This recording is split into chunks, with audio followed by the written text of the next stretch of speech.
سب سے بڑی آیت جسے ہم آیت الکرسی کہتے ہیں، حفاظت کے لیے بھی اکثر پڑھا جاتا ہے، اسے دم کرنا ہو تو بھی لوگ پڑھتے ہیں اس کو، لیکن کبھی اس کے معنی اور مفاہیم پہ ہم نے غور نہیں کیا کہ اس آیت کو آیت الکرسی کہتے کیوں ہیں، کیوں کرسی کہتے ہیں اسے۔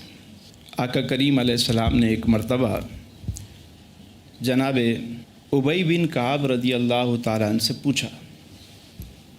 ابی بن کعب وہ ہیں جو صحابہ میں سب سے اچھا قرآن پڑھتے تھے، حضرت عبداللہ بن مسعود، حضرت ابی بن کعب رضی اللہ تعالیٰ۔ تو آقا کریم علیہ السلام نے ایک مرتبہ پوچھا، ابی یہ بتاؤ کہ قرآن کی سب سے بڑی آیت اور سب سے عظیم آیت کون سی ہے؟ پوچھنے والے کون؟ میرے آقا کریم، اور جواب دینے والے کون ہیں؟ صحابی رسول۔ صحابی نے جواب کیا دیا؟ عرض کی یا رسول اللہ، اللہ و رسول عالم۔ بتایا نہیں؟ کہا حضور آپ جانتے ہیں، آپ کا رب بہتر جانتا ہے، آپ ہی بتائیں۔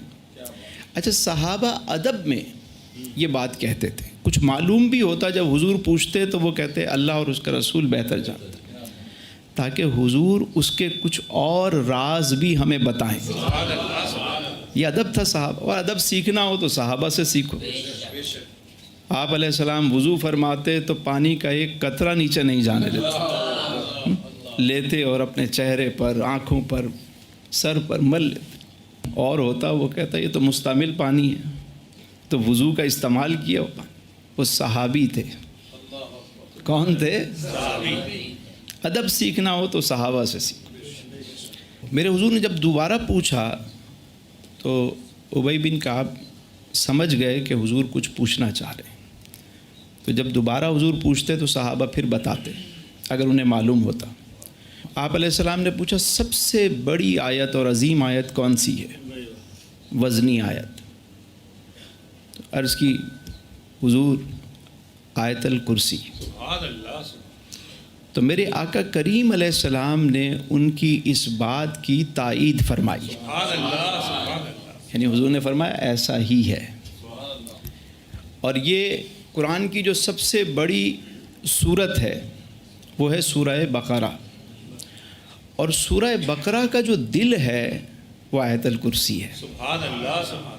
حدیث مبارکہ میں ہے کہ جو بندہ روزانہ اس کو پڑھ لے، روز پڑھ کے سوئے، اگر رات میں پڑھے گا تو رات بھر اس کی حفاظت ہوگی۔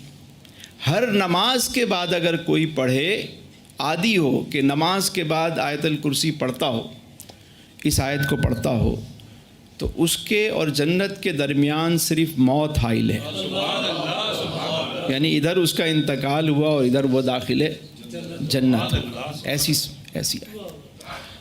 اور حفاظت کے معاملے میں جناب ابو ہریرہ رضی اللہ تعالیٰ عنہ کہتے ہیں، غلے کی رکھوالی پر رات کی ڈیوٹی تھی میری، تو رات کو ایک عجب واقعہ پیش آیا تھا۔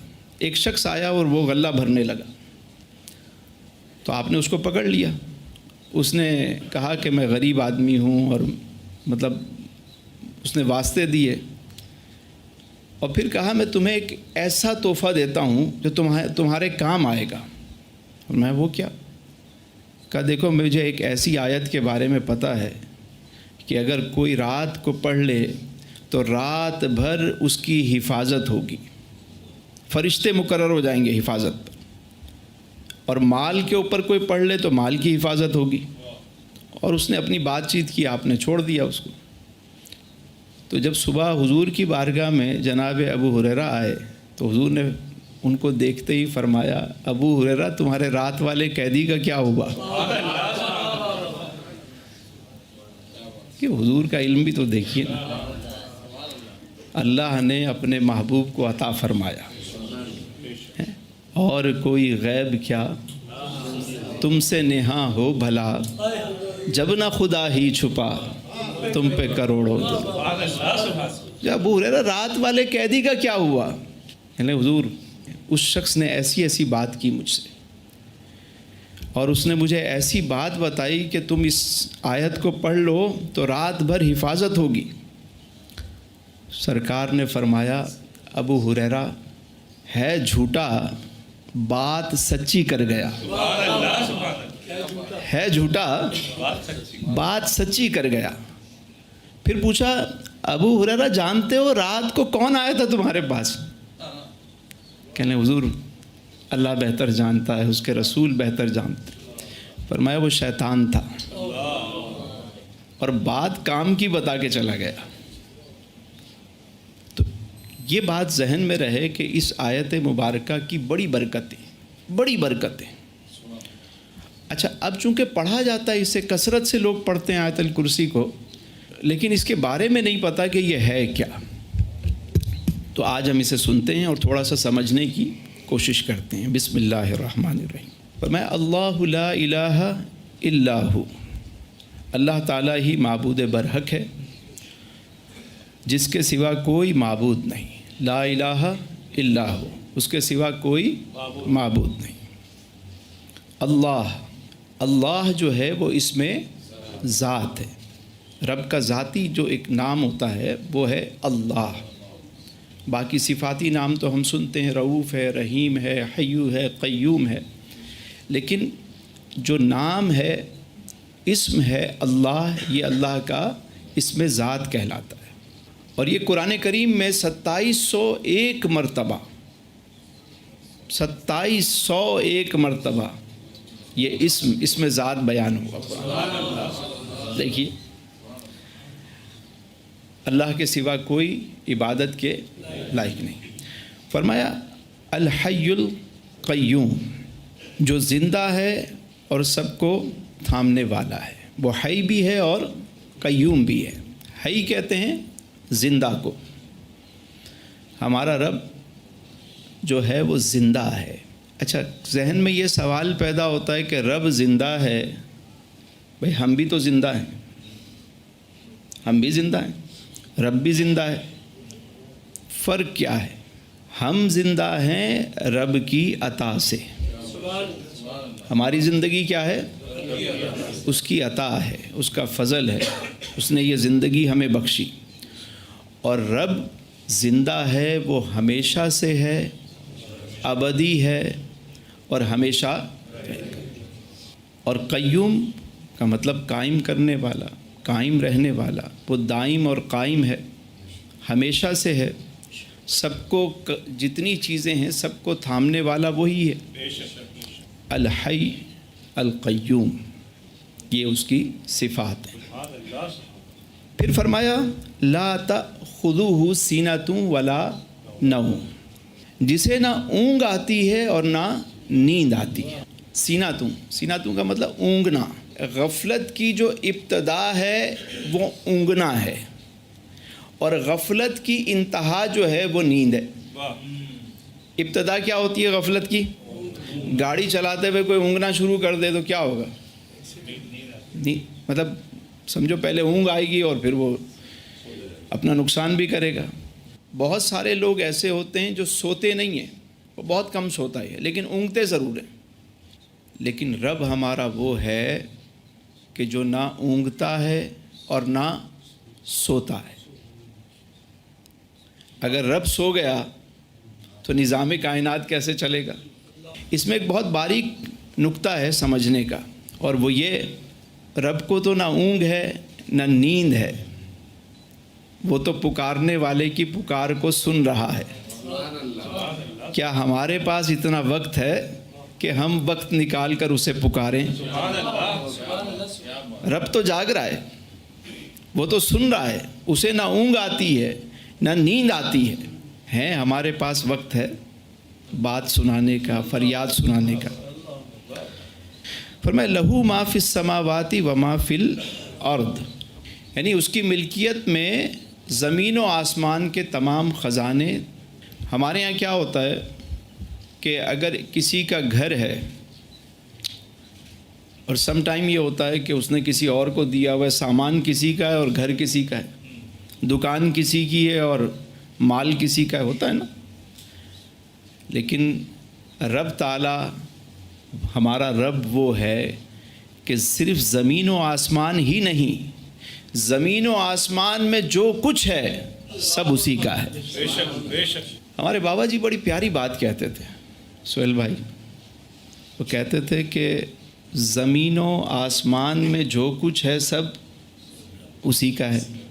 وہ کہتے تھے کہ زمین و آسمان میں تو ہم بھی ہیں، واہ واہ واہ واہ واہ واہ واہ واہ واہ، ہم بھی اسی کے ہیں۔ واہ واہ واہ واہ، یعنی کیا خوبصورت بات ہے کہ اللہ نے فرمایا کہ تم میرے ہو، تم میرے ہو۔ وہ ایک محب اور محبوب کی بات تھی، کسی نے کہا کہ تیرے محبوب نے تجھے دیکھا اندیکھا کر دیا، دیکھا اندیکھا کر دیا۔ اس نے کہا پھر کہیے، کہا محبوب نے تجھے دیکھا اندیکھا کر دیا، کہا پھر کہیے، کہا یہی تو کہہ رہے ہیں کہ تیرے محبوب نے تجھے دیکھا اندیکھا کر دیا۔ اس نے کہا جب تم یہ کہتے ہو کہ تیرے محبوب نے دیکھا، اس کے بعد مجھے کچھ سنائی نہیں دیتا۔ اس کے بعد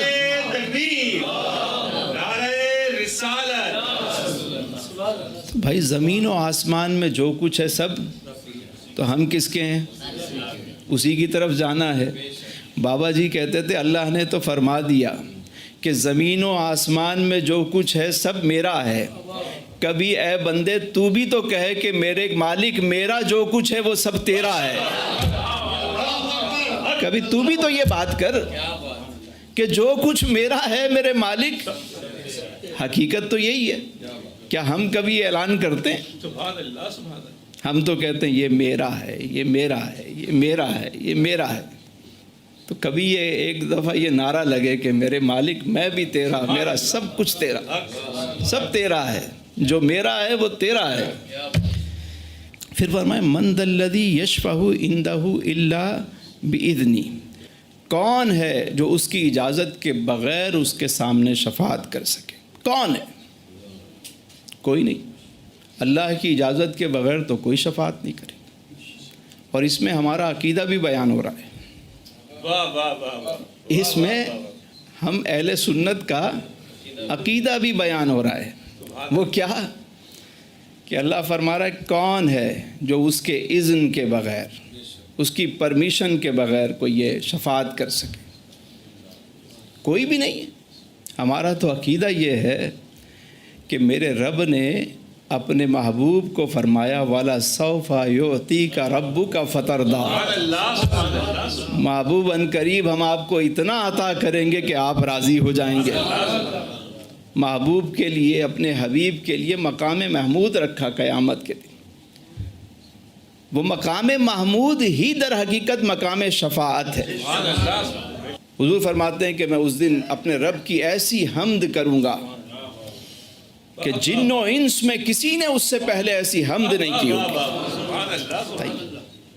اور یہ مقام محمود پہ محبوب کو کھڑا کرنا، یہ عز و شرف عطا کرنا، یہ ہے کیا؟ اللہ نے بتا دیا کہ میری اجازت کے بغیر کوئی شفاعت نہیں کرے گا۔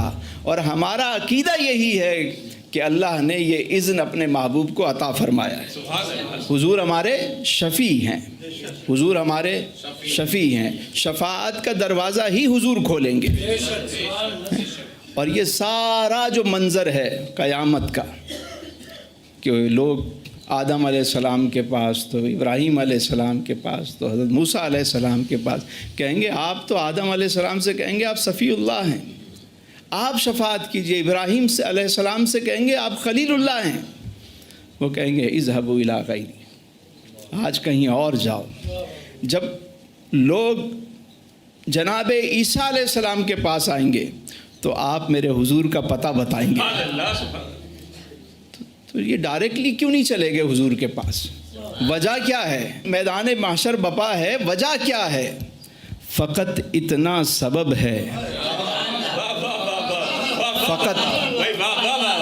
فقط اتنا سبب ہے انعقاد بزم محشر کا۔ فقط اتنا سبب ہے انعقاد بزم محشر کا۔ کہ ان کی شان محبوبی دکھائی جانے والی ہے۔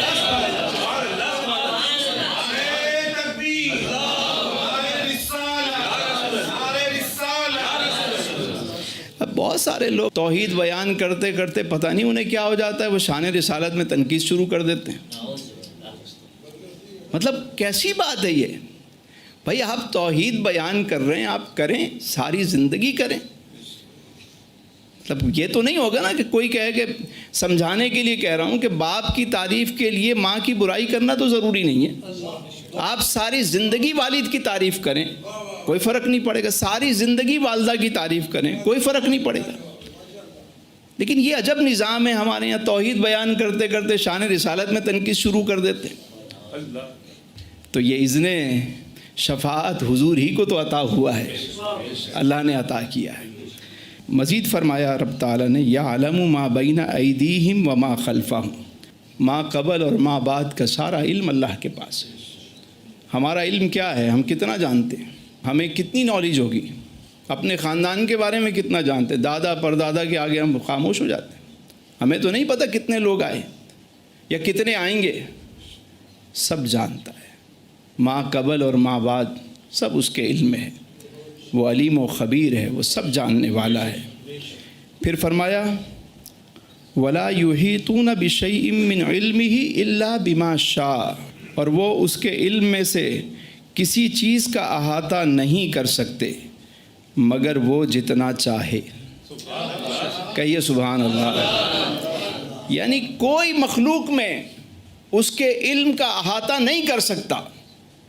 یہ جو لوگ کہتے ہیں سائنس نے ایجاد کر دیا، سائنس کوئی چیز ایجاد نہیں کرتی، وہ قدرت کی بنائی ہوئی چیزوں کو دریافت کرتی ہے۔ مطلب یہ سولر کیا سائنس نے ایجاد کیا ہے؟ دریافت کیا کہ ہاں بھائی اس میں بھی انرجی ہے۔ قدرت جتنا علم عطا کرتی ہے اتنا ہی ہمارے ذہن اسے قبول کر پاتے ہیں، ورنہ پہلے کے لوگوں نے جن باتوں کا انکار کیا تھا آج لوگ اس بات کو مان رہے ہیں۔ آج جن باتوں کا انکار ہے کل لوگ اس کو مانیں گے۔ تو ہمارا علم تو محدود ہے، لیکن اللہ کا علم لا محدود، اس کی ذات لا محدود، اس کی صفات لا محدود۔ لوگوں میں کوئی ایسا نہیں ہے جو اس کے علم کا احاطہ کر سکے کہ اس کا علم کتنا ہے، وہ ذات کیسی ہے۔ پھر فرمایا وسیع کرسیہ السماوات والارض، اس کی کرسی کی وسعت نے زمین و آسمان کو گھیر رکھا ہے۔ کہیے سبحان اللہ۔ یعنی یہاں جو کرسی ہے ہمارے یہاں، ایک ایس ایچ او کی کرسی کیا ہوتی ہے، کتنا احاطہ کر سکتی ہے؟ چلیں ہم تھوڑا سا اور آگے چلے جاتے ہیں کہ ٹاؤن ناظم سے بھی نکل جاتے ہیں، ہم کہتے ہیں بھائی چلیں ایک میئر کی کرسی ایک شہر کو گھیرے ہوگی، وہ بھی ہر جگہ نہیں پہنچ سکتا۔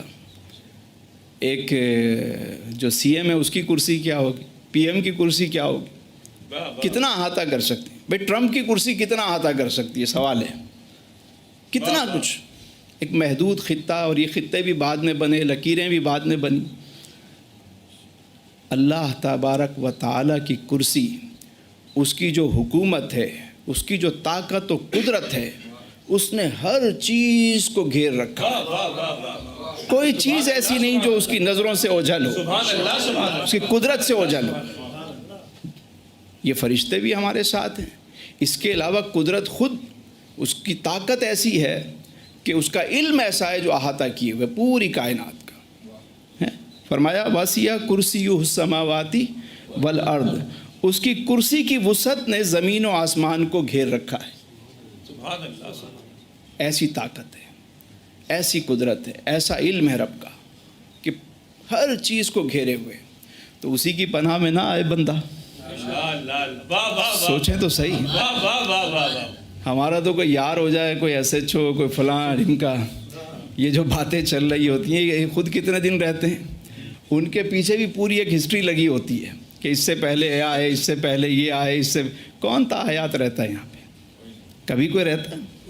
اس کرسی میں کتنے دن کوئی رہا ہے؟ ایک میرا رب ہے جو ہمیشہ سے ہے اور ہمیشہ رہے گا۔ وَلَا يَؤُودُهُ حِفْظُهُمَا وَهُوَ الْعَلِيُّ الْعَظِيمُ. سبحان اللہ. اور اللہ تعالیٰ ان کی حفاظت سے نہ تھکتا ہے اور نہ اکتاتا ہے. وہ تو بہت بلند اور بہت بڑا ہے. اللہ تعالیٰ حفاظت کرنے سے نہ تھکتا ہے نہ اکتاتا ہے، نہ اسے تھکاوٹ ہوتی ہے. ہم انسان ہیں، ہم تھوڑا کام کر لیں تھک جاتے ہیں، لیکن میرا رب سونا وہ ہے، نہ اسے اونگ آتی ہے نہ نیند آتی ہے. وہ حیو ہے، وہ قیوم ہے، وہ ایسا طاقتور ہے. ہم کیوں نہ اس کی حفاظت میں آ جائیں، واہ واہ واہ. کیوں نہ اسی کو اپنا کارساز بنائیں. رب سمجھا رہا ہے کہ دیکھو میرے بندو، اس میں جو میسیج ہے دراصل وہ یہ ہے کہ بندوں کا تعلق اپنے خالق سے جڑ جائے، سبحان اللہ. اور خالق کے ساتھ وہ تعلق ہو کہ جیسا میرا رب ہے، اتنا طاقتور میرا رب ہے، اس کے ہوتے ہوئے مجھے کسی اور کی کیا ضرورت ہے. سبحان اللہ. سبحان اللہ. یہ عقیدہ ہونا چاہیے. لوگ آیت الکرسی کو چھوڑ کے، قرآن کو چھوڑ کے جو ہمارا آج کل ماحول بنتا جا رہا ہے، ذرا اس پہ بھی سوچنے کی ضرورت ہے. اللہ تعالیٰ سے دعا ہے کہ اللہ تعالیٰ ہمیں جو کچھ سنا اس پر ہمیں عمل کی توفیق عطا فرمائے، قرآن کریم کو سمجھنے اور اس پر عمل کرنے کی سعادت عطا فرمائے.